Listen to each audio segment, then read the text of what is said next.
Parkies! It's actually really pretty dang good. I don't know why I punched it. Let's talk about it.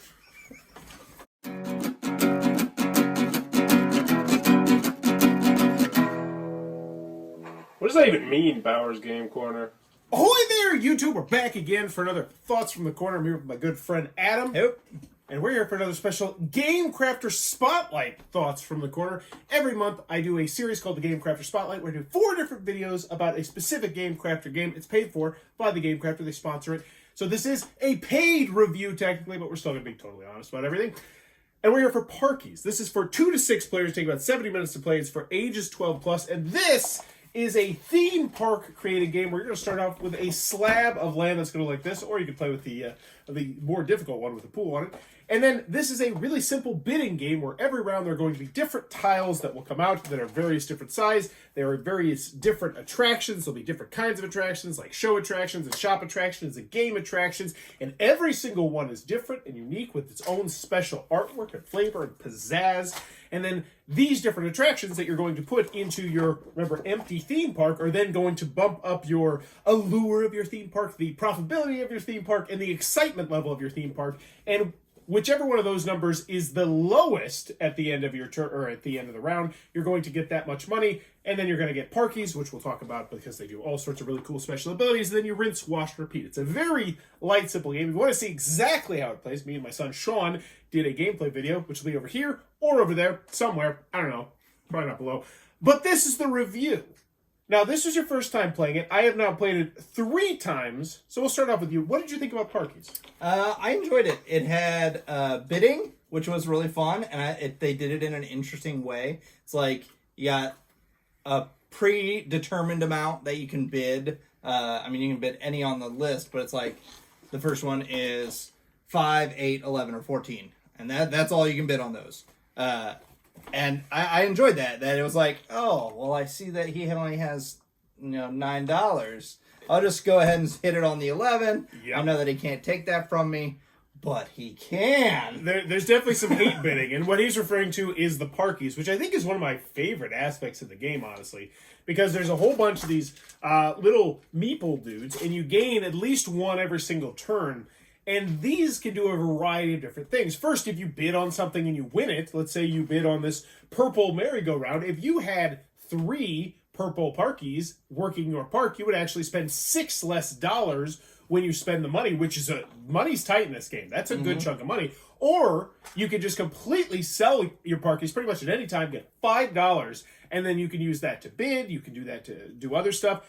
And then you can also trump people. So even if you went to the very top of a bidding track, let's say you really wanted that medium attraction, you go all the way to the top of 20, I could still knock you off of 20, but I would then have to spend a Parkie of a specific color, but then you could even go on top of me if you're willing to spend 2 Parkies.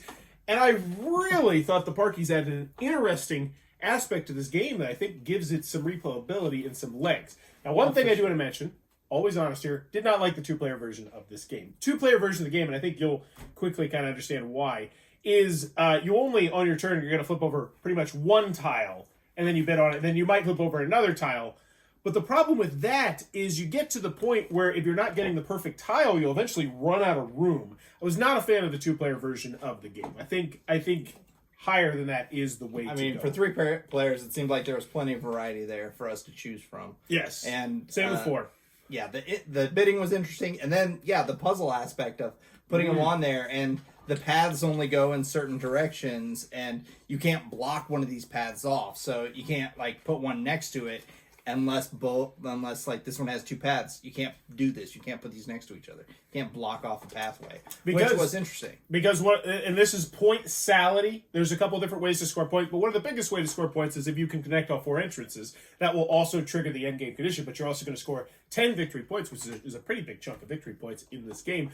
But you could, you don't have to connect the entrances. You find the right thing. But overall, you enjoyed the game? I did. I thought it had a lot of cool different mechanics that were working well together. So here's a real question. I normally ask this at the end of, pretty much during game nights. I'll just say, hey, would anyone want this game? Would you want this game? It was like, I don't like it.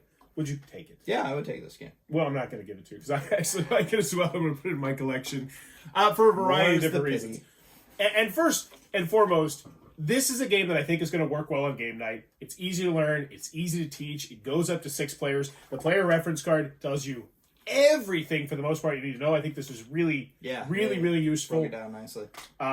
Easy to set up. But the main thing is, I look at this also from the perspective of a family gamer. And my son, sure enough, just went gaga because there's tons of little tiny intricate details on each and every one of these. And this right here. Oh yeah, are these all unique? Every single one of these is unique. And it's just a different little thing in the park. And it's fun to add stuff. I like how the Parkies work. I would love to see this get an expansion, but Adam said I would say, like, there's, 8 different colors? 6 different colors? I think there's 8 different colors because there's 8 different kinds of attractions. Yeah, so, I mean, like, there's plenty of variety there. There is plenty of variety, but I want, like, asymmetrical special abilities. Also, all these have, like, they have different, like, amounts on the bottom there. And yeah, like that merry-go-round sucks for everything else terrible. Except for... But you get that, and that's a really good one to connect attaches to everything, yeah. I enjoyed every game I played with this except for the 2-player one. The 2-player one, I wouldn't revisit again. But yeah, I like it enough that I'm putting it into my collection, and I hope that it sees more in the future because it's a really cool stinking game. I like the system. I like the bidding. I like the Parkies. Yeah, I want to play with, what is the max player count? 6? 6. Yeah. And that's the other big thing for me. Is 6 players is just a hard player count to hit. You know, I got Corporate America, I got a couple other games that I routinely get to, but I think this one might get into that mix as well. Wow, this one goes to 0, so you could get it for free. Oh, wow. Mm-hmm. Yeah. Very interesting. Yeah. I think that's the name of the game here. Parkies. Very interesting from the Game Crafter, one we're both recommending. For sure. Be sure to check it out. Check out that Game Crafter link down below. It looks like it might be your cup of tea. Also, if you're enjoying this content, please be sure to click on that subscribe button down below because I'm trying to reach 9,000 subscribers. So for a 9-year anniversary of making YouTube content. And in the comments below, let me know if you had to rob a theme park. So you need to rob a theme park, but you have to get a job in the theme park to, gain their trust. What would you take? I'm gonna guess maintenance man. This is stupid. Yeah, that would probably be. He's a maintenance man in real life. I mean, I could probably get that job. I actually did work at Cedar Point. I don't know if you knew that. Yeah. I worked on the Wildcat. So you've already gotten in. Yeah. Well, the Wildcat doesn't exist anymore. They tore it down. Looks like you just got out. But I took the test. I could work controls. This is a really bizarre question. Yeah, what job are you gonna get? I think I'd be great at the games. Just a huckster, like, hey, come on over, big boy. What's up? Let's go. I don't know why. I don't think they'd like me calling me big boy. Let me know if they were little kids, they might. It's like an obese man, probably. Or a woman.